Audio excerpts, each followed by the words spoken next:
ఈరోజు అందరికి ఇచ్చిన హామీలు 6 గ్యారెంటీలు ఏమైతున్నాయో కాంగ్రెస్ నాయకులు మంత్రులు జిల్లాలకు వెళ్ళినప్పుడు రుణమాఫీ గురించి ఏమడుగుతున్నారు, 2,500 మహిళా పెన్షన్ కావచ్చు, రైతు బంధు కావచ్చు, బీమా కావచ్చు, కార్మికులకు ఇచ్చే రైతు కూలీల కావచ్చు, నిరుద్యోగ వృత్తి కావచ్చు, ఉద్యోగాలు కావచ్చు, అవన్నీ ఎట్లా ఉన్నాయో కనీసం ఉద్యోగులదన్నా వాళ్ళ పైసలనే వాళ్ళకి వాపస్ ఇస్తారని అనుకున్నాం. ఇవన్నీ ఏమో హామీలేమో మరి గవర్నమెంట్ నుంచి ఇచ్చేటి హామీలు. జనరల్గా ఉద్యోగులు వాళ్ళ పైసలు వాళ్ళకు రిటైర్డ్ అయిన తర్వాత 61 సంవత్సరాలు అయిన తర్వాత బతికేది ఎన్ని రోజులు? మా అంటే 61 సంవత్సరం తర్వాత ఉద్యోగంలో టెన్షన్కే బీపీ, షుగరు, రకరకాల వ్యాధులు వచ్చింటాయి వాళ్ళకు. మా అంటే బతికేది ఒక 20 ఏళ్ళు రిటైర్డ్ అయిన తర్వాత.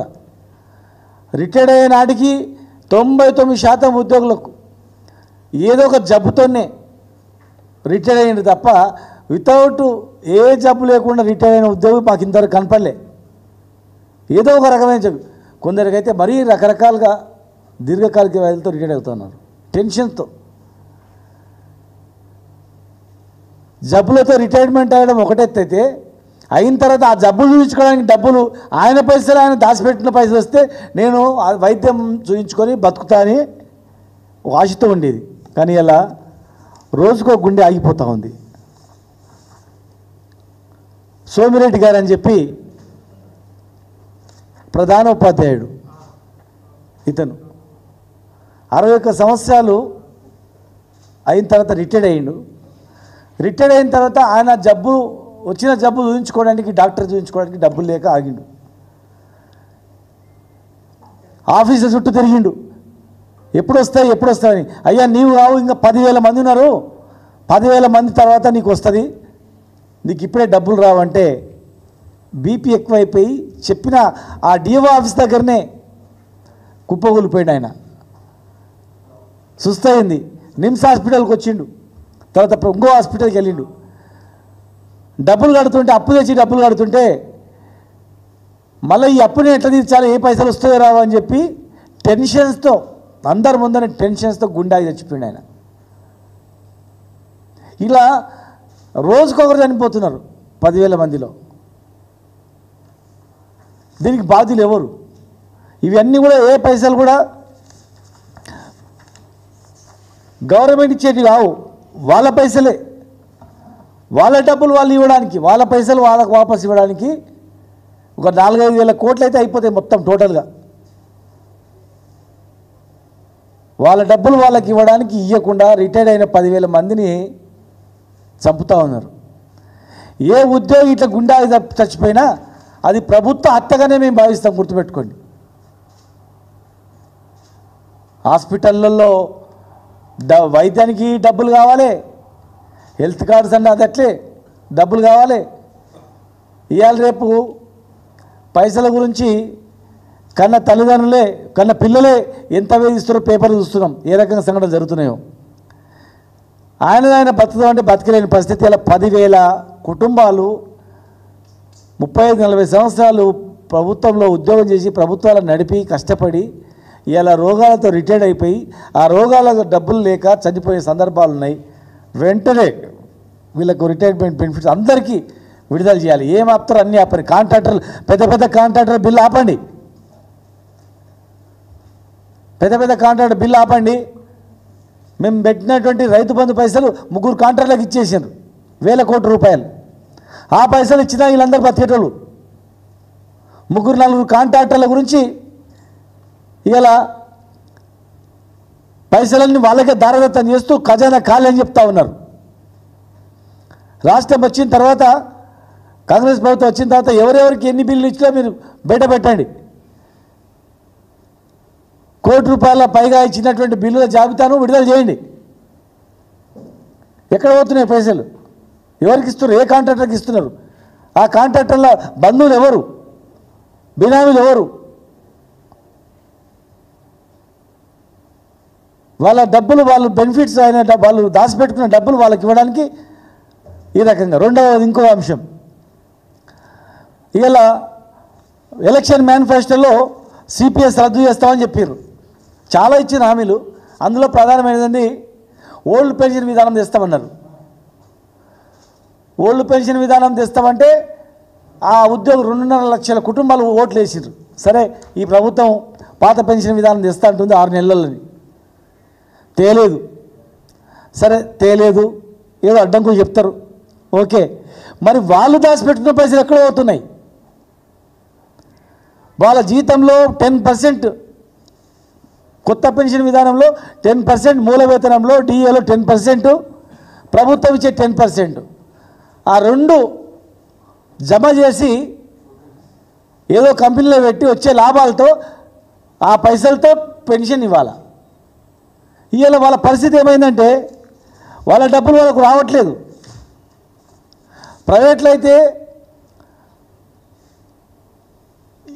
ప్రావిడెంట్ ఫండ్ ఉంటుంది, ఈపీఎఫ్.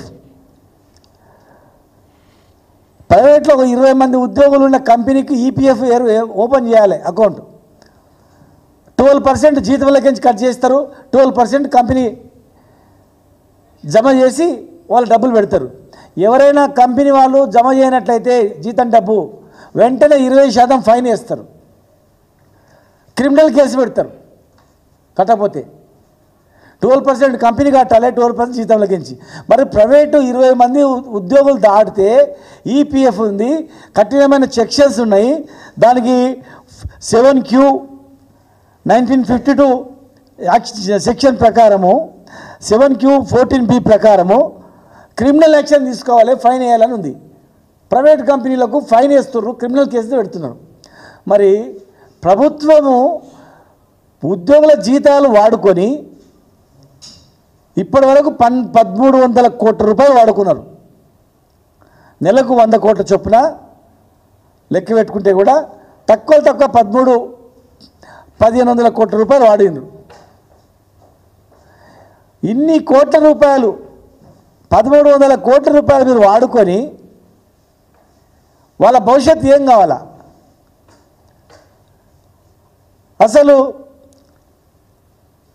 వాళ్ళ ఒక ఎంప్లాయీ ఇంకో దగ్గర ట్రాన్స్ఫర్ అయిందంటే ప్రాన్ అకౌంట్లు వేయాలా, ఇంకో ట్రాన్స్ఫర్ అయిందంటే ట్రాన్స్ఫర్ అయిన దగ్గర మేము జమ చేద్దామంటే అంతకుముందు మీరు పనిచేసిన దగ్గర అకౌంటు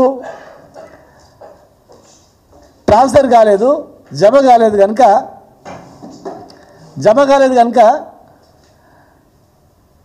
మీకు ఆ ప్రాన్ అకౌంట్లు వేయడానికి వీల్లేదని, జమ చేస్తామన్న దగ్గర జమ చేయడానికి అవకాశం లేదు. ఎందుకంటే అంతకుముందు ట్రాన్స్ఫర్ పనిచేసేటప్పుడు జమ చేయలేదు కనుక. ఇట్లా అన్ని అకౌంట్స్ అన్ని పనిచేయట్లేదు, ఆన్లైన్ సిస్టమ్ పనిచేయట్లేదు. ఆన్లైన్ సిస్టమ్ మొత్తం ట్రెజరీలో జీరో అయిపోతుంది. అంటే వాళ్ళ పైసలు వాళ్ళ డబ్బులు వాళ్ళు గవర్నమెంట్ జమ చేయనందుకు, అకౌంట్లో వేయనందుకు, ఇంకా రిటైర్మెంట్ అయిన తర్వాత ఆయన పరిస్థితి దేవుడెరుగు పరిస్థితి. సిపిఎస్ రద్దు చేస్తామన్నారు, రద్దు చేయలేదు. వాళ్ళ పైసలు కనీసం జమ చేయాల్సిన పైసలు జమ చేయట్లేదు, గవర్నమెంట్ జమ చేయట్లేదు. వాళ్ళ జీతాలు కట్టిన పైసలు అకౌంట్లో వేయట్లేదు, ఈ పైసలు వాడుకుంటా ఉన్నారు. రేపు వాళ్ళ పరిస్థితి ఏం కాల? 2.5 లక్షల మంది ఉన్నారు ఈ రోజుకు. 2.5 లక్షల మంది ఉద్యోగులతో జీవితాలతో చిల్లగాటమాడుతున్నారు. రిటైర్మెంట్ అయిన ఉద్యోగులతో జీవితాలతో చిల్లగాటమాడుతున్నారు. రిటైర్మెంట్ అయిన బెనిఫిట్స్ ఇవ్వలేదు.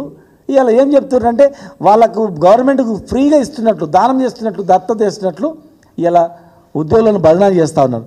కనుక ఇవన్నిటికీ ప్రభుత్వమే బాధ్యత వహించాలి. ఏ ఒక్కరు చనిపోయినా కూడా ఇంకా ఊరుకునే ప్రసక్తి లేదు. ఇన్ని రోజులు ఊరుకున్నాం, చూసిన సమయం ఇచ్చినాం.